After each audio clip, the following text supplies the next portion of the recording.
The world trembled as alien ships descended from the sky, casting shadows over cities and instilling fear in the hearts of millions.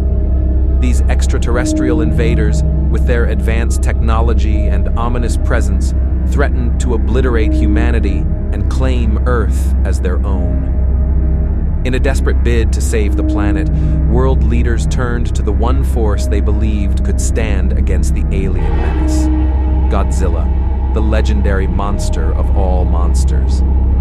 With a roar that shook the heavens, Godzilla emerged from the depths of the ocean, ready to defend his territory and the world he had come to protect. The battle that ensued was nothing short of epic, as Godzilla faced off against the alien armada in a clash of titans. The sky lit up with explosions, and the ground quaked under the weight of their conflict, as Godzilla unleashed his fury upon the invaders. With a mighty blast of his atomic breath, Godzilla melted the alien ships, turning them into molten wrecks that plummeted to the earth.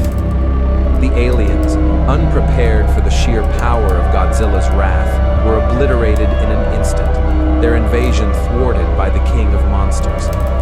As the dust settled and the skies cleared, Godzilla stood triumphant, his victory cementing his status as the king of the world. Humanity breathed a sigh of relief, grateful for the monster they once feared, now their savior. Godzilla returned to the ocean, leaving behind a world that would never forget the day he saved them from annihilation.